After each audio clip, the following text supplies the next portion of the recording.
Gold trusted gold buyers మీరు తాకట్టు పెట్టిన బంగారాన్ని విడిపించి ఈ రోజు ఉన్న మార్కెట్ ధరకు కొనబడును.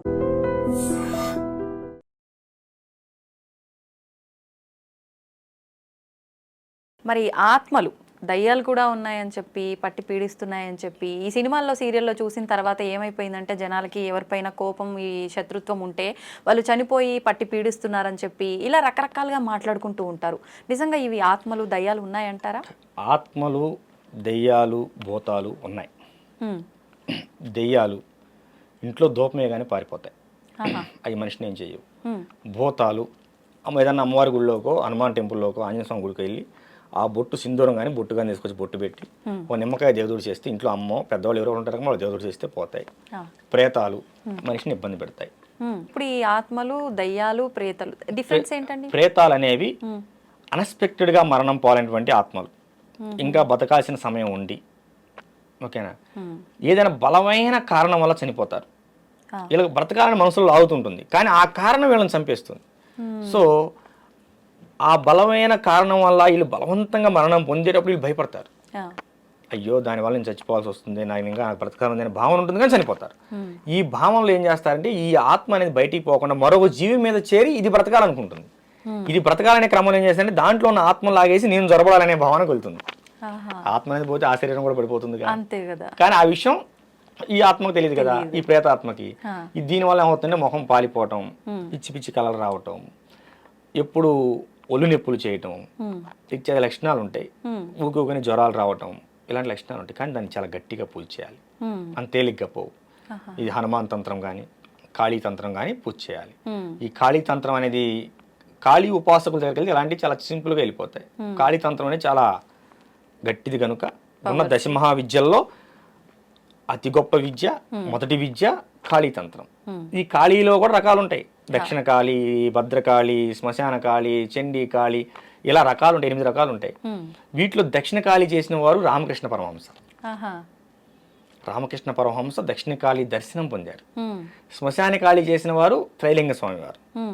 త్రైలింగ స్వామి వారి తల్లి చనిపోయిన తర్వాత ఆయన శ్మశానంలో ఖననం చేసిన తర్వాత తల్లిని ఎక్కడైతే ఖననం చేశారో అక్కడే 10 సంవత్సరాల పాటు సాధన చేశాడు. 10 సంవత్సరాల అక్కడ నుంచి మన రాజమండ్రి అయినా మా ఆయన గారిది. అక్కడ నుంచి ఇక ఒక్కొక్క ప్రాంతం వెళ్తూ గురువు ద్వారా వెళ్ళిపోతూ కాశీలో స్థిరపడిపోయారు. 150 సంవత్సరాలు కాశీలో ఉన్నారు. 300 సంవత్సరాలు బ్రతికారని బ్రిటిష్ వారు గెజిటెడ్ నోట్ చేశారు. కాళీ సాధకులు. కాళీ అనేది చాలా శక్తివంతమైన సాధన. కానీ అమ్మవారు రూపం చూడడానికి భయంగా ఉంటుంది. కనిపిస్తారా సాధన చేసే వాళ్ళకి అమ్మవారు? వినిపిస్తారు కూడా. ఇలాంటి ప్రశ్నలు అడుగుతారని ఇలాంటి వాటికి రాను నేను. ఎందుకంటే ఇది చాలా నిగూఢమైన అంశం. శాస్త్రం ఏం చెప్పిందంటే అమ్మ, సృష్టికారమైనటువంటి సంసారం, భార్యాభర్తల సంసారం 4 గోళ్ల మధ్య ఎంత గుట్టుగా సాగాలో అంతకి 100 రెట్లు గుట్టుగా ఒక సాధకుడి యొక్క సాధన సాగాలి అని చెప్పారు. ఇప్పుడు ఏం చేశారు, చిన్న పెద్ద అనే తేడా లేకుండా అందరు దాన్ని బయట వేసే ప్రయత్నం చేస్తున్నారు. ఇది చేయండి వశీకరణ అయిపోతారు, లవంగాలు కట్టుకోండి డబ్బులు వస్తాయి, అందరు లవంగాలు కట్టుకుంటాంగా. అవునమ్మా, మీరు కూడా ఎన్ని చేయటం ఎందుకు? స్టూడియోలో కాసిన లవంగాలు 4 కుప్పలు పోసుకుని అందరికి వస్తాయిగా. అది కాదు నాన్న, సాధన ఖచ్చితంగా సాధన చేయాలి. దాన్ని ఖచ్చితంగా గురువు పర్యవేక్షణలో చేయాలి. ఎందుకు గురువు పర్యవేక్షణలో చేయాలంటే ఇప్పుడు ఎంబీబీఎస్ అయిన డాక్టర్ను కూడా మరో డాక్టర్ దగ్గర ట్రైనింగ్ పంపిస్తారు. ఎందుకని? నువ్వు పుస్తకాల్లో చదివింది వేరు, వాస్తవంలో చేసేది వేరు. ఎక్కడైనా సరే అమ్మా, గురువు ఏది చెప్పాడో అది చేయాలి. ఈ విషయం జాగ్రత్తగా వినండి. గురువు ఏది చెప్పాడో అది చేయాలి సాధకుడు, శిష్యుడు అనేవాడు. ఇప్పుడు కానీ ఒక్క విషయం నాన్న, కానీ గురువు ఏం చేస్తున్నాడో నువ్వు అది చేయకూడదు. గురువు ఏది చెప్పాడో అది చేయాలరా తల్లి, కానీ గురువు ఏం చేస్తున్నాడో అది చేయకూడదు. గురువు అన్ని సాధనలు చేసి పూర్తి చేసిన తర్వాత ఆయన ఏదైనా చేయగలడు. గురువు గారు చేశారని నేను చేస్తాను చేయకూడదు. గురువు ఏం చెప్పాడో అది చేయాలి. నా గురువు నాకు సగం వరకు నన్ను యోగి పూర్ణచంద్ర మహారాజు గారు నడిపించి లింగైక అమ్మవారి లక్ష్మి లలితాదేవిలో ఐక్యమైపోయారు. 2 సంవత్సరాలు బాధపడ్డాను. నాకెట్లా ఏంటిది ఏంటిది ఏంటిది అమ్మవారిని విపరీతమైన సాధన చేశాను, కాళీ సాధన. మరి నా గురువు నాకు నేర్పేళ్ళాడు కదా, అన్ని అసంపూర్ణంగా ఉండిపోయాయి. నా జీవితం ఎట్లా, నా జీవితం ఏంటంటే ఒక చోట వేద సదస్సు జరుగుతుంది. వేద సదస్సుకు నన్ను కూడా ఆహ్వానించారు. హిమాలయ బాబా ఆయన గారు కూడా హిమాలయాల నుంచి వచ్చారు. అక్కడ సిద్ధయోగి గారు వచ్చారు. సిద్ధయోగి గారు వచ్చినప్పుడు అక్కడ నేను స్పీచ్ ఇచ్చాను. ఇట్లాగే స్పీచ్ ఇచ్చి పక్కన కూర్చుంటే, నువ్వు బాధపడకు, గురువు లేడని నువ్వు బాధపడకు, రా అని చెప్పి నన్ను చేయబట్టి గదిలో తీసుకెళ్ళి, మా బాబు కూడా ఉన్నాడు అక్కడ, లోపల తీసుకెళ్ళి భోజనం పెట్టారు. మొట్టమొదటిసారి నాకు భోజనం పెట్టి గురువు గారు నన్ను శిష్యుడిగా అంగీకరిస్తారా అని అడిగాను. చూద్దాం, అలా అడగకూడదు అన్నారు. తర్వాత ఎన్నో పరీక్షలకు నెగ్గి, ఆ పరీక్షల్లో నెగ్గిన తర్వాత ఈ ఖాళీ సాధనని గురువు గారు నాతో పూర్తి చేయించారు. ఎటువంటి పరీక్షలు మేము తెలుసుకోవచ్చా? అవి చెప్పిన అర్థమయ్యాయి కావు. ఓకేనా? ఒక గురువు శిష్యుడికి ఏ విధంగా పరీక్షలు పెడతారనేది ఆ క్షణంలో ఆ టైంలో ఏదైనా పెట్టవచ్చు, అంతే. దారిని వెళ్తూ మనం వదిలిపెట్టి వెళ్ళిపోవచ్చు. గురువు వచ్చిన దాకా నిలబడాలి మనం, లేదా గురువు గారు నేను పలానా ఉన్నారు రమ్మంటే అప్పుడు వెళ్ళాలి.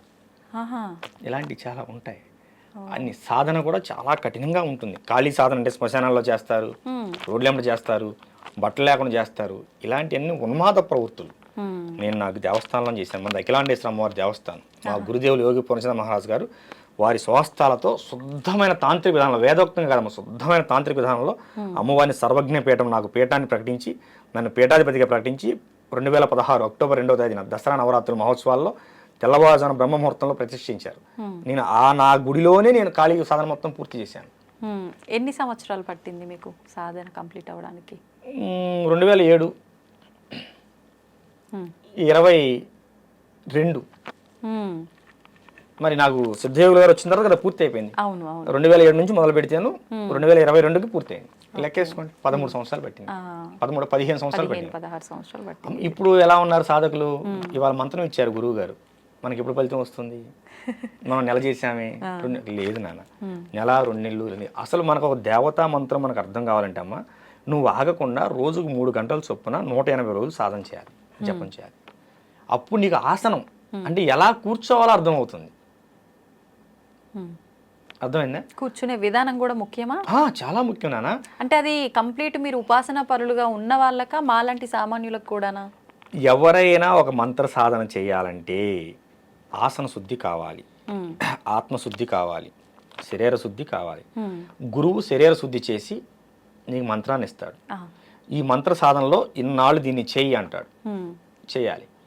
చేస్తే అప్పుడు మనం ఆత్మశుద్ధి శరీర శుద్ధి సాధించుకున్నాం అనే విషయం మనకు ఎలా తెలుస్తుందంటే, అక్కడి నుంచి ఇంకో మెట్టు ఎక్కిస్తారు గురువు సాధనలో. లేదు నానా, మా గురుదేవులు నన్ను బంగారం అంటాడు. లేదు బంగారం, ఇంకా చేయాలి అంటే చేయటమే. అంటే మనం ఎక్కడో పొరపాటు చేసాము. వారాహి సాధన 40 రోజులు ఇచ్చారు దీక్ష, నాకు 6 నెలలు చేయించారు.